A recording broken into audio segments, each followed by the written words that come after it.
Hi, hello, welcome to Max class. 11th standardல first unit பார்த்துட்டு இருக்கோம். Set, relations and functionsல last classல intervals பத்தி பார்த்தோம். ஓகேவா? ஞாபகம் இருக்குங்களா உங்களுக்கு? வருமா? Intervals. இது வந்து open interval அப்படின்னு சொல்லணும். Open interval A, B அப்படின்னு எழுதியிருக்கேன். இது எப்படி simple formation எப்படி சொல்லலாம் பாருங்க. A less than X less than Bன்னு சொல்லலாம். இப்போ என்னோட மீனிங் என்னன்னா ஏவை விட கிரேட்டர் பியை விட ஸ்மாலர். ஓகேவா? உங்களுக்கு எக்ஸாம்பிள் நான் இங்கே ஒரு ப்ராப்ளம் போட்டிருக்கேன் பாருங்க. ஓப்பன் இன்டர்வல் 1,4 அப்படின்னு ரீட் அவுட் பண்ணணும். அப்படின்னா மீனிங் என்னன்னா 1 விட கிரேட்டர் 4 விட ஸ்மாலர். அப்போ என்னென்ன நம்பர் பாசிபிள்? 2, 3ன்ற நம்பர் பாசிபிள். ஓகேங்களா? Next close interval A, B அப்படின்னு இருக்கும்போது இந்த ஈக்குவல் சிம்பிள் போடணும். A less than or equal to x less than or equal to b ன்னு எழுதணும். பாருங்க 1,4 closed interval இருக்கும்போது 1 less than or equal to x less than or equal to 4. அப்ப என்னென்ன வேல்யூஸ் இருக்கு? 1 அதுல இருக்கு, 4 இருக்கு, மிடில் இருக்க வேல்யூஸ் இருக்கு. அதான் closed interval மீனிங். ஓகேவா? Next neighbourhood. இந்த நெய்பர்ஹுட் அப்படின்னா என்ன? ஒரு நம்பர் லைன் போட்டிருக்கோம் பாருங்க. இந்த நம்பர் லைன்ல ஏன்ற ஒரு பாயிண்ட்டை கன்சிடர் பண்றோம். ஓகேவா? இந்த ஏன்ற பாயிண்ட் வந்து நான் ஓப்பன் இன்டர்வல் இருக்கிறதா நான் கன்சிடர் பண்ணிக்கிறேன். இந்த ஓப்பன் இன்டர்வல் வந்து பார்த்தீங்கன்னா அது உள்ள எப்சிலான் அப்படின்ற ஒரு ஸ்மாலஸ்ட் வேல்யூ. இப்போ வந்து பார்த்தீங்கன்னா 0.001 இல்லை 0.05 அந்த மாதிரி கூட கன்சிடர் பண்ணிக்கலாம். Epsilon is a positive number, but it is positive ப்ளஸ்ல இருக்க நம்பர்ஸ் அப்படின்னு சொல்றாங்க. 0.1ன்றது பாசிட்டிவ் தானே, 0.001ன்றதும் பாசிட்டிவ் தான். Epsilon is a positive number, usually it is very small. அதனால தான் வெரி ஸ்மால் அப்படின்னு சொன்னேன். 0.001 அப்படின்னு கூட இருக்கலாம், ஆனால் positive. Then epsilon neighbourhood of A is open interval. அப்போ அதனுடைய ஓப்பன் இன்டர்வல் எப்படி எழுதலாம் பாருங்க. A minus epsilon comma A plus epsilon அப்படின்னு எழுதலாம். ஓகேவா? Next the set. நெக்ஸ்ட் செட்டை பத்தி சொல்றாங்க. இதோ இங்க இருக்குல்ல, இதை பத்தி a minus epsilon comma a plus epsilon minus a. ஏன்னா ஏன் இந்த மைனஸ்னா இந்த இன்டர்வல்ல ஓப்பன் இன்டர்வல்ல ஒரு எலமெண்ட் இல்ல அப்படின்னு சொல்றதுக்கு இந்த மைனஸ். எந்த எலமெண்ட் இல்ல? ஏன்ற எலமெண்ட் இல்ல அப்படின்னு சொல்றதுக்காக. ஓகேவா? இது என்னன்னு சொல்லலாம்? டெலீட்டட் நெய்பர்ஹுட் ஆஃப் ஏன்னு சொல்லலாம். பாருங்க இங்க ஒரு ஸ்மால் சர்க்கிள் ஒன்று இருக்கா? இந்த ஏன்ற நம்பர் மட்டும் கிடையாது. நெக்ஸ்ட் ஏ மைனஸ் எப்சிலானை விட கிரேட்டரான இந்த பார்ட் இருக்கு, இந்த பார்ட் இருக்கு, இந்த மிடில் இருக்க பார்ட் மட்டும் கிடையாது அப்படின்னு சொல்றாங்க. ஓகேவா? இதான் neighbour, deleted neighbourhood of A. Next ஒரு கான்செப்ட் கொடுத்துருக்காங்க, ரிலேஷன்ஸ். இது என்ன ரிலேஷன்ஸ்? நம்ம எவ்ரிடே லைஃப்ல நம்ம ஃபேமிலி மெம்பர்ஸ்குள்ள வந்து பார்த்தீங்கன்னா father, mother, sister, brother, grandma, grandpa, uncle, anti, நிறைய ரிலேஷன்ஸ் இருக்குல்ல நம்மளுக்கு. அந்த மாதிரி வந்து பார்த்தீங்கன்னா இங்கே மேக்ஸ்லேயே வந்து பார்த்தீங்கன்னா ப்ராப்ளத்தில் ஒரு எலமெண்ட்டுக்கும் இன்னொரு எலமெண்ட்டுக்கும் என்ன ரிலேஷன்ஸ் அப்படின்ற கான்செப்டும் இருக்கு. நம்ம கேட்போம், ஒருத்தர் வராரு, உங்களுக்கு என்ன அவர் ரிலேஷன், உங்களுக்கு என்னவா வேணும் அப்படின்லாம் நம்ம கேட்போம்ல. அந்த மாதிரி கான்செப்ட் இங்கே மேத்தமெட்டிக்கலாகவும் இருக்கு. பாருங்க, a number m is related to a number. ஒரு நம்பருக்கும் இன்னொரு நம்பருக்கும் என்ன ரிலேட்டட் அப்படின்னு சொல்லியிருக்காங்க அப்படின்னா if m divides n, m என்ற நம்பர் n டிவைட் பண்ணணும்னு சொல்றாங்க. ஓகேவா? m divides n in capital N. capital N என்ன? Natural numbers. அப்போ அது டிவைட் பண்ணால் அது கிடைக்கிற வேல்யூஸ் எதில் இருக்குது? நேச்சுரல் நம்பர்ஸில் இருக்குது. அப்போ ஒரு நம்பருக்கு இன்னொரு நம்பருக்கு என்ன ரிலேஷன் இந்த இடத்துல? எம் டிவைஸ் எம் அப்படின்றாங்க. செகண்ட் பாருங்க, a real number x is related to a another real number y. Okay, என்ன ரிலேஷன் அதுக்கு பிட்வீனில்? X less than or equal to y. எக்ஸ்ன்ற நம்பர் ஒய்யை விட ஸ்மாலராக இருக்கலாம் ஆர் ஈக்குவலாக இருக்கலாம். ஓகேவா? Next, a point P is related to a line. அப்போ ஒரு பாயிண்ட் Pன்ற பாயிண்ட் லைனுக்கு ரிலேட்டடாக இருக்கு. என்ன ரிலேஷன் இந்த இடத்துல? if P lies on L. அப்போ அந்த Pன்ற பாயிண்ட் எங்கே இருக்கு? லைன் மேலே தானே இருக்கு அந்த ரிலேஷன். ஓகேவா? A student X is related to school S. என்ன ரிலேஷன் ஸ்கூலுக்கும் ஸ்டூடெண்ட்க்கும்? X is a student of S. இப்போ ஒரு ஸ்டூடெண்ட் நேம் எடுத்துக்கலாம். Kishore is a student of Shishya school அப்படின்னு சொல்லலாமா? அதான் X is a student of S. ஓகேவா?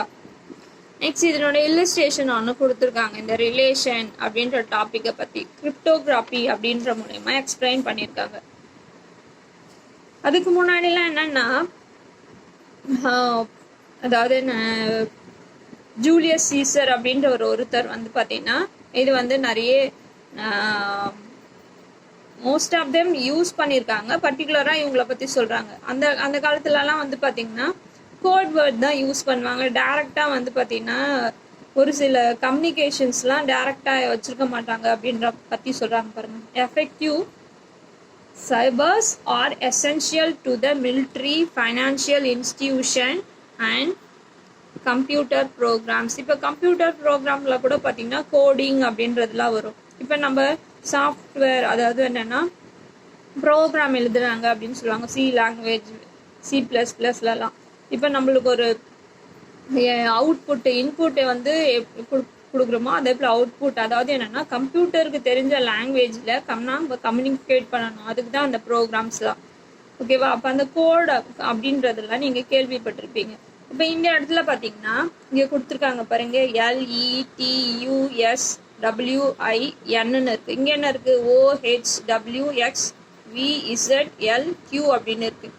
இதுக்கு என்ன இங்கே அப்படின்னா, இப்போ இந்த இடத்துல லெட் அஸ் வின் அப்படின்ற அந்த வேர்டுக்கு பதிலாக அவங்க எப்படி கோட் வேர்ட் வந்து மாற்றி கொடுப்பாங்க அப்படின்னா, ஒரு லெட்டர் இருக்குன்னா அதுக்கு பிறகு வர தேர்ட் லெட்டர். ஓகேவா? இந்த மாதிரி எழுதி அனுப்புவாங்களா? மற்றவங்களுக்கு புரியாத இருக்கணும். ஓகேவா? அவங்களுக்கு தெரிஞ்சவங்களுக்கு மட்டும்தான் புரியணும் அப்படின்ற மாதிரினா இந்த மாதிரிலாம் மாற்றி எழுதி அனுப்புவாங்க. ஈயோடைய பிளேஸில் அதுக்கு அடுத்து தேர்ட் வர லெட்டர் H, டீயோடைய பிளேஸில் W, இந்த மாதிரிலாம் கொடுப்பாங்க. இவங்க கொடுத்துருக்காங்க Julius Caesar and is called the Caesar cipher to decode. இந்த மாதிரி கோட் வேர்ட்லாம் யூஸ் பண்ணியிருக்காங்க அப்படின்றத பற்றி சொல்கிறாங்க அந்த காலத்தில். ஓகேவா? பாருங்க, எல்லுக்கு ஓ ரிலேஷன் பண்ணியிருக்காங்க, ஈக்கு ஹெச் ரிலேஷன். ஓகேவா? டீக்கு டீ இருக்கிற இடத்துல W அப்படின்ற மாதிரிலாம் கொடுத்துருக்காங்க. இப்போ சி அப்படின்றது ஃபர்ஸ்ட் பாருங்க, சின்றது ஃபர்ஸ்ட்டு அந்த டொமைனில் இருந்தது.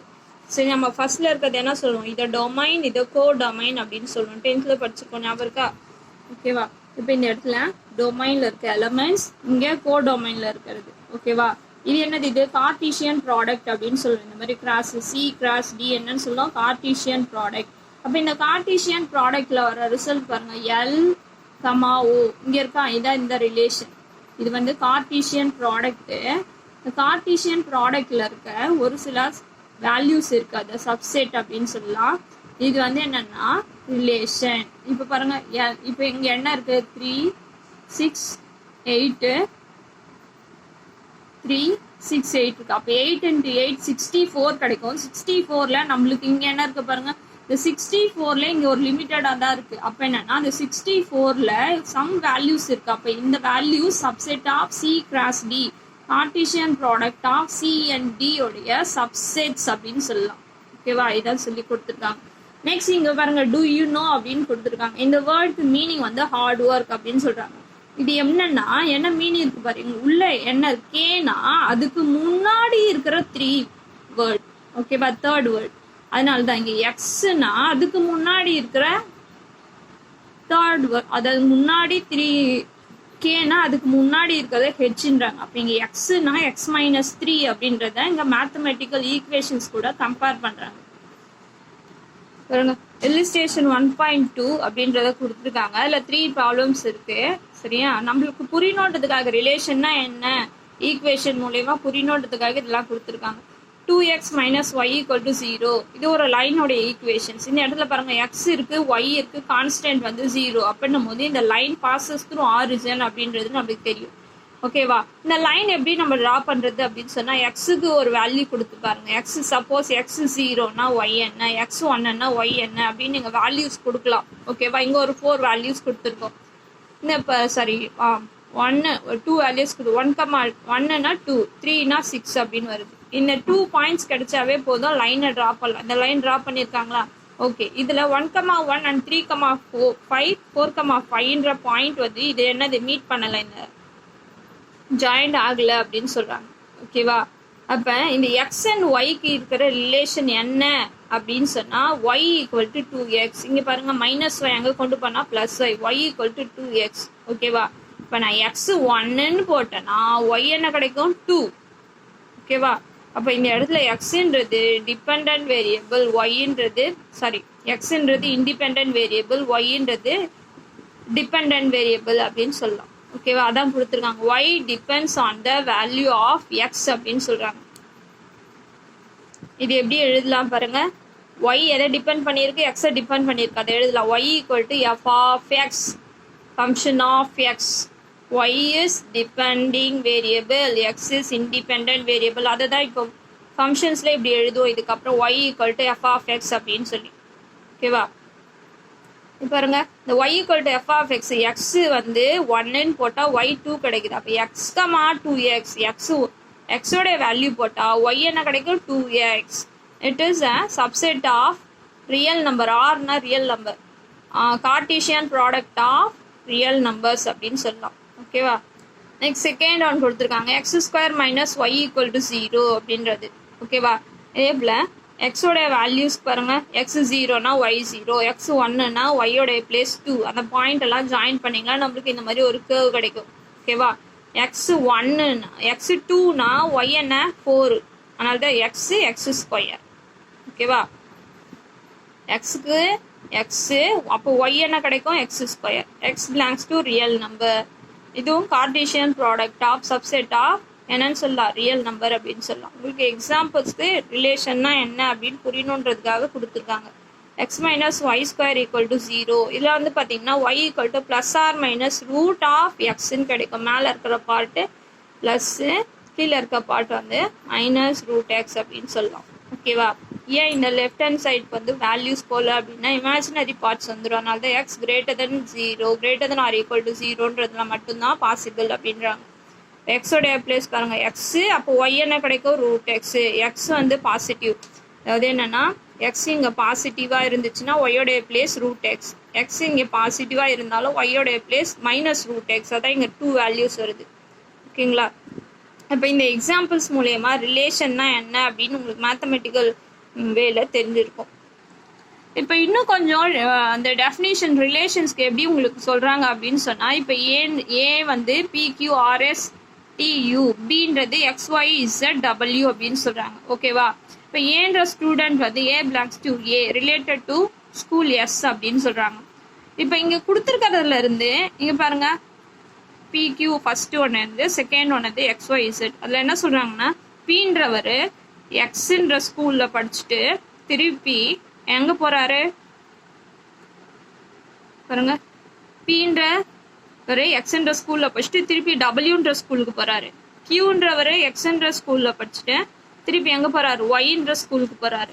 ஆறுன்றவர் எக்ஸுன்ற ஸ்கூலில் படிச்சுட்டு திருப்பி இசட்டுன்ற ஸ்கூலில் படிச்சுட்டார். ஆறு இன்னொரு பாருங்க, நெக்ஸ்ட் என்ன பண்ணுவார் இசட்டில் படிச்சுட்டு திருப்பி டபிள்யூன்ற ஸ்கூலுக்கு போகிறாரு. இப்போ எஸ்ன்றவர் எக்ஸ்ன்ற ஸ்கூலில் படிக்கிறாரு அப்படின்னு சொல்கிறாங்க. நெக்ஸ்ட்டு இசட்டுன்னு வந்து டீன்றவங்க இசட்டுன்ற ஸ்கூலில் படிச்சுட்டு வேற எங்கேயும் கண்டினியூ பண்ணலாம். அப்போ இவங்களுக்குள்ள இருக்கிற ரிலேஷன்ஸை எப்படி மேத்தமெட்டிக்கல் வேல எழுதுறது அப்படின்றத இங்கே P, X பாருங்க, P, X அப்புறம் P, W, Q, X, Q, Y, R, X, R, Z, R, W, S, X. ஓகேவா? இந்த மாதிரி ரிலேஷன்ஸ் மேத்தமெட்டிக்கல் வேல எழுதலாம். ஓகேங்களா?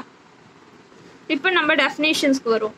Let A and B any two non-empty sets. ஓகேவா? நான் எம்டினா என்ன மீனிங்? கண்டிப்பாக அதில் ஒரு எலமெண்ட்டாவது இருக்கும். எம்டினா ஒன்றுமே இல்லை, நான் எம்டினா கண்டிப்பாக எலமெண்ட்ஸ் இருக்குன்னு அர்த்தம். அதே போல் 2 செட்டை கன்சிடர் பண்ணிக்கிறாங்க. A relation R from A to B ஏக்கும் பிக்கும் ஒரு ரிலேஷனாக ஃபார்ம் பண்ணுறாங்க. அது என்ன ரிலேஷன் அப்படின்றத பற்றி பார்ப்போம். Is defined as a subset of Cartesian product of A. இப்போ ஏ பின்னு எலமெண்ட்ஸ் இருக்குன்னு வச்சுக்கோங்க. ஏல ஒரு 3 எலமெண்ட்ஸ், பியில் ஒரு 4 எலமெண்ட்ஸ், அப்போ 3 4s 12 எலமெண்ட்ஸ் இருக்கும் அந்த கார்டீசியன் ப்ராடக்டில். ஆனால் நான் என்ன பண்ணுறேன், அந்த 12 எலமெண்ட்ஸில் ஒரு 6 எலமெண்ட்டுக்கு மட்டும்தான் ரிலேஷன் இருக்குது. ஓகேவா? அதனால தான் பாருங்கள், subset of Cartesian product of A and B. எல்லா எலமெண்ட்டுக்கும் ரிலேஷன் இருக்கணும்னு அவசியம் இல்லை. ஓகேவா? அதனால தான் சப்செட் ஆஃப் அப்படின்னு கொடுத்துருக்காங்க. 12 இருக்குன்னா இல்லை 6க்கு இருக்கலாம், 4க்கு இருக்கலாம். ஓகேவா? இதை சிம்பிள் ஃபார்மேஷனில் எப்படி சொல்கிறாங்க பாரு, relation subset of Cartesian product A cross B. இதில் 12 எலமெண்ட்ஸ்க்கு 12 எலமெண்ட்ஸ் இருக்கலாம், ஆனால் இதில் 4 எலமெண்ட்ஸ்க்கு மட்டும்தான் ரிலேஷன் இருக்குது. அப்போ என்ன பாரு, 4 சப்செட் ஆஃப் 12 அப்படின்றது மீனிங் இந்த இடத்துல. Relation subset of A cross B. ஓகேங்களா? இப்போ இந்த ரிலேஷன்ஸ்லேயே வந்து பார்த்தீங்கன்னா ஃபர்ஸ்ட் பாருங்க, ஏ கமா பி அப்படின்னு இருக்கா. ஃபர்ஸ்ட் வந்து டொமைனில் இருக்கிறது செகண்ட் கோ டொமைன் அப்படின்றது மீனிங். ஃபர்ஸ்ட்ல இருக்கிறது ஏன்றதுல இருக்கும் டொமைனில், பின்றது கோ டொமைனில் இருக்கிறதாகவும் நம்ம கன்சிடர் பண்ணிக்கிறோம். ஓகேவா? அதுதான் இங்கே கொடுத்துருக்காங்க. 10th நீங்கள் பார்த்துருப்பீங்க. இதில் மோஸ்ட் இம்பார்ட்டன்ட் பாருங்க, எம்டி செட். ஓகேவா? Empty set and A cross A are subset of Cartesian product of A and A. ஓகேவா? ஏன்ற செட்டுக்கு ஏ வந்து கார்டீசியன் ப்ராடக்டாக இருக்குன்னு வச்சுக்கோங்க. These 2 relations are called extreme relations அப்படின்னு சொல்கிறாங்க. The former relation is empty relations. அதாவது இந்த எம்டி ரிலேஷன்ஸ் இருக்குல்ல, அந்த எம்டி ரிலேஷன்ஸும் நெக்ஸ்ட் எல்லா, அதாவது ஏன்ற எலமெண்ட்டுக்கு ஏ கார்டீசியன் ப்ராடக்ட் இருக்கிறத யூனிவர்சல் ரிலேஷன்ஸ் அப்படின்னும் சொல்லலாம். ஓகேங்களா? Next a relation from A to B. ஏலேருந்து பிக்கு ரிலேஷன் அப்படின்றது எப்படி எழுதலாம்னா, A comma Y belongs to R அப்படின்னு எழுதலாம். இல்லைனா ரிலேஷன்ற வேர்டுக்கு பதிலாக capital R, X relation Y. அதை எப்படி படிக்கணும்னு சொல்கிறாங்க பாரு, read this as X is related to Y அப்படின்னு ரீட் அவுட் பண்ண சொல்கிறாங்க. ஓகேவா? சப்போஸ் ரெண்டுத்துக்கும் ரிலேஷன் இல்லைன்னா X comma Y not belongs to capital R. இது எப்படி படிக்கணும் பாருங்க, இப்படி கூட எழுதலாம், X not relation, strike out பண்ணால் not relation, X is not related to Y அப்படின்றது மீனிங். ஓகேவா? ஓகே, நெக்ஸ்ட் வந்து பேசிக் ரிலேஷன்ஸ் அப்படின்னு. இப்போ ரிலேஷன்னா என்னன்னு பார்த்தோம். ஏபின்ற 2 செட்டில் கார்டீசியன் ப்ராடக்ட் ஆஃப் ஏபியில் ஒரு சப்செட்ஸ் வந்து ரிலேஷன்ஸாக இருக்கலாம் அப்படின்றத பார்த்தோம். ஓகே, இதில் பேசிக் ரிலேஷன்னா என்ன, எஸ்பியை நான் எம்டி செட் அப்படின்னு கன்சிடர் பண்ணிக்கோங்க. R be the relation. ஓகேங்களா? Next R is set to be reflexive அப்படின்னு ஒரு கான்செப்ட் இன்ட்ரடியூஸ் பண்ணுறாங்க. ரிஃப்ளெக்சிவ் அப்படின்னா என்னன்னு அர்த்தம்னா, if A is related to A வந்து ஏக்கே ரிலேட்டடாக இருக்கணும் அப்படின்னு சொல்கிறாங்க. ஓகேவா? கொடுத்துருக்க செட்டுக்கு எல்லாமே பாசிபிளாக வரணும் அப்படின்னு சொல்கிறாங்க. A belongs to S. எஸ்ன்றது எங்கே இருக்கணுமா, கொடுத்துருக்க செட்டில் இருக்க எலமெண்ட்ஸாக இருக்கணும். R is a set to be symmetric. Symmetric அப்படின்னா என்ன அர்த்தம்னா, A is related to B and B is related to A. அதாவது மாற்றி பண்ணாலும் சேமாக வரணும். இங்கே கொடுத்துருப்பாங்க பாருங்க, A comma B belongs to R, B comma A belongs to R அப்படின்னு இருக்கணும். ஆர் இஸ் டிரான்சிட்டிவ் அப்படின்றத இன்ட்ரடியூஸ் பண்ணுறாங்க. டிரான்சிட்டிவ்னா என்னன்னா, கண்டிஷன் பாருங்க, if A is related to B, B is related to C, அப்புறம் first and last A is related to C அப்படின்றாங்க. இந்த 3 இருந்தால் பேசிக் ரிலேஷன் அப்படின்னு சொல்கிறாங்க. பாருங்க, இதனுடைய ஷார்ட் ஃபார்ம், அதாவது எப்படி வந்து பார்த்தீங்கன்னா ஷார்ட்டாக எழுதலாம் அப்படின்றது பாருங்க. ஏ இஸ் ரிலேட்டட் அந்த வேர்டுக்கு பதிலாக A comma A belongs to R அப்படின்னு இருந்துச்சுன்னா reflexive. A comma B belongs to R, B comma A order மாற்றி பண்ணால் சிமெட்ரிக். டிரான்சிட்டிவ்னா A comma B, B comma C, first and last A comma C அது உள்ள இருந்தால் டிரான்சிட்டிவ். இது 3 இருந்தால் என்னன்னு சொல்லலாம், பேசிக் ரிலேஷன் சொல்லலாம். இந்த 3 ரிலேஷனும் எல்லாமே சாட்டிஸ்ஃபை ஆச்சுன்னா the given relation S is set to be equivalence relation அப்படின்னு சொல்லலாம். அப்போ இந்த ஈக்குவலன்ஸ் ரிலேஷனாக இருக்கணும்னா என்னென்ன பாசிபிளாக இருக்கணும், if it is reflexive A comma ஏவா இருக்கணும், symmetric A comma B, B comma ஏவா இருக்கணும், transitive A comma B, B comma C, A comma சியா இருக்கணும். ஓகேங்களா? இதான் ஈக்குவலன்ஸ் ரிலேஷன்.